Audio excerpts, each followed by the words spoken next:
এক জেলে ছিল, বড় এক মাছ ধরেছে নদী থেকে, বিশাল মাছ। এই মাছ ধরে চিন্তা করলো বাজারে যদি বিক্রি করি তাহলে তো সঠিক যথাযথ মূল্য পাবো না, এত বড় মাছের দাম কে দিবে। তো সোজা রাজ দরবারে চলে এসছে, রাজার সামনে এই মাছ পেশ করেছে। মাছ দেখে রাজা মশাই তো খুব খুশি, এত বিশাল আকৃতির মাছ তো আমি দেখিই নেই, এত বড় মাছ, এত সুন্দর। তো রাজা মশাই খুশি হয়ে খাজানচিকে আদেশ করলেন, ওকে 4000 দিনার দিয়ে দাও। কয় হাজার? 4000 দিনার। 4000 দিনার দিয়ে দাও। খুশি। এখন এই বেচারা দিনার মাথা নিয়ে, দিনারের যে ঝুড়ি এটা মাথায় নিয়ে রওনা করেছে। পাশে বসা রানীমা, রাজার পাশে।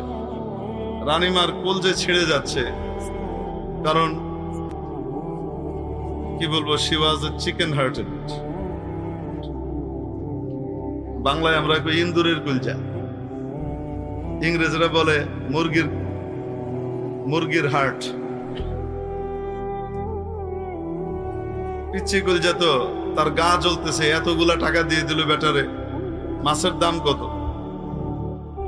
আর কি দিয়ে দিল। এখন সে বাদশাকে পরামর্শ দেয়, আপনি যে এতগুলা টাকা ওকে দিয়ে দিলেন, আপনি কি জানেন ও কি করবে? বাদশা জিজ্ঞেস করছেন কি করবে? আচ্ছা, কি করবে জানেন না? ও গিয়ে লোকজনের কাছে এলাকায় বলে বেড়াবে যে রাজাকে ভালো একটা ধরা খাওয়াই দিয়ে আসছে, বেকুব রাজাকে ভালো মতো বোকা বানিয়েছি, 1 দিনারের মাছের পরিবর্তে 4000 দিনার নিয়ে চলে আসছে। আপনাকে নির্বোধ আর বেকুব প্রমাণ করবে। রাজা বললেন, তাই নাকি? রানী বলে, অবশ্যই।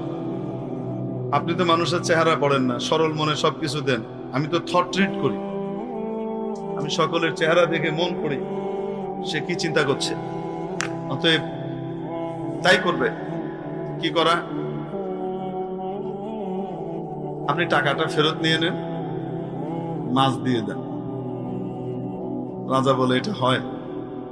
একজনকে আমি টাকা দিয়ে দিয়েছি, মাছ নিয়ে নিয়েছি, আমি রাজার আসনে আসীন হয়ে আমি আবার তার কাছ থেকে, প্রজার কাছ থেকে টাকা চেয়ে নিয়ে নিব? এটা কি হয়? এটা কিভাবে নিব? তো রানীমা বুদ্ধি দিচ্ছেন, আপনি তাকে ডেকে বলবেন, জিজ্ঞেস করবেন এই মাছটা কি ছেলে না মেয়ে।